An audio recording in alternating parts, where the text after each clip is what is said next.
Hi, my name is Josh Gottry. Welcome to today's weekly lesson. Today we're looking at drum set. Specifically, we're going to talk about a basic rock beat. When playing drum set, hey, there's a lot of components, there's a lot of things you can do, but ultimately the gigs, the opportunities to record, those are going to come with your ability to play a number of styles very accurately, very consistently, very precisely. And so we're going to look at just the basics of the rock beat, what's most important, and practicing laying down that steady groove that's going to get you the opportunity to play with others, do some recordings, do some gigs, things like that. So, a couple things. First of all, the three main components when you're playing your rock beat are either your hi-hat or your ride cymbal, either that 8th note, quarter note, or 16th note time. Next component is the bass drum, which is your downbeat. And that's going to vary slightly depending on the specific style of the groove or what your bass player is playing. And then your snare drum, that's your backbeat. Okay, that's going to be your 2 and 4 for the most part, with ever so slight variations from time to time. So let's identify each of those parts, work on them in isolation, then put it together. Hi-hat, that's your timekeeping object. Now we don't want this to be, one of those Chinese water torture type things where this is the thing that screams above all else in the beat. Yes, it's a timekeeper. Yes, it needs to be projected such that your band can hear it. But as much as possible, relative to the other parts, it needs to stay in the background. And as much as it's heard, it really needs to groove. Okay, so it can't just be straight 8th notes that are all the same volume and you're just insistent in a way that's unpleasant. So we don't want something like this. It just becomes very almost too intense, unpleasant. We want something with a little bit of groove to it, a little bit of pulse. So we're going to put a little bit of emphasis on the downbeats with a little bit back on the offbeats, something more like this.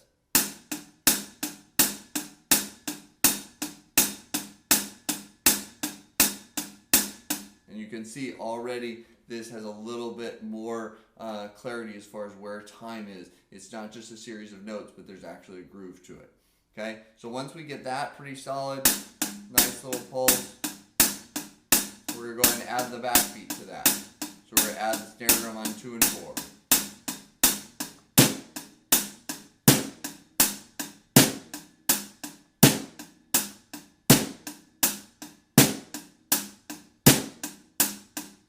With your snare drum, you want to play the same spot every time so that you get the same sound every time. And you want to make sure that it's perfectly aligned with this timekeeping that you're playing on the hi-hat. So when you play 2 and 4, that snare drum needs to be locked in exactly with the 2 and 4 that you're giving on the hi-hat. Again, nice little pulse of the quarter notes within that 8th note hi-hat time, adding the snare drum on 2 and 4, a little bit of emphasis.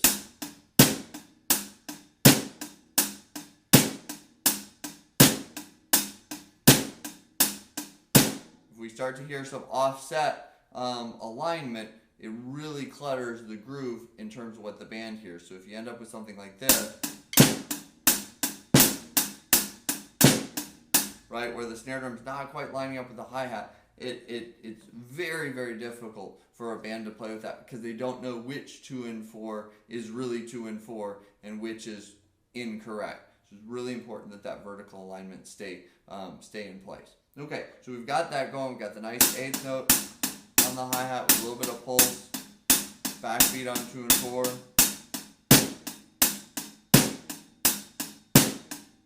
Perfect vertical alignment. So now we got to talk about the bass drum. The bass drum, in its simplest form, hey, it's 1 and 3. It's directly opposite what the snare drum does. That's the simplest form. That's kind of your basic rock groove. That certainly won't get in the way. It will work in almost any situation if you need to streamline it that much. And it's the first thing you should be able to do in time, solid, with music, with a metronome, something like that. So just a basic 1 and 3 on the bass drum, along with what we've got already, going to sound something like this.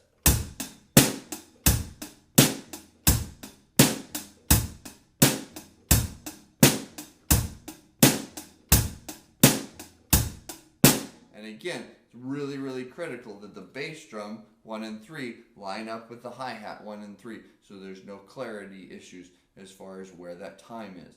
Okay, you want to make it a little bit busier, more feel in 4 instead of in 2. You can go ahead and put that bass drum on every beat. Now again, here we've got 2 and 4 where all 3 components are playing: bass drum, snare drum, and hi-hat. So it's really critical that those happen at the same time.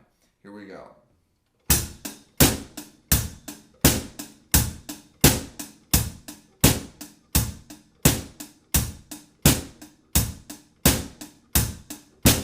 Okay, that's all 3 components put together with quarter notes on the bass drum. Now, how do you decide what you play on the bass drum, or what are some other patterns that you can play? Well, you're going to do a lot of listening to what your bass player plays. Okay, if your bass player is playing boom, boom, boom, boom, boom, boom, that's your bass part. That's your bass drum part. You want to support what's going on. So in that case, I'd play something like this.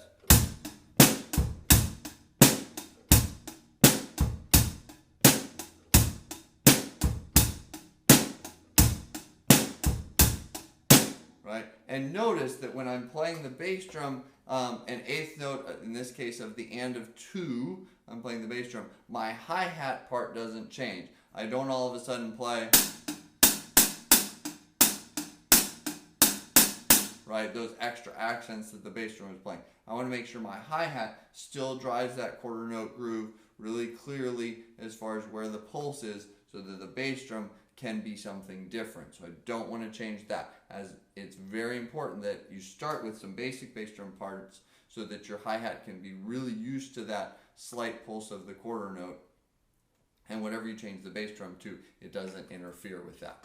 Okay, so what if your bass guitar player is playing something a little bit more active? Boom, go, go, go, go, go, go, go. You're going to do the same thing on your bass drum.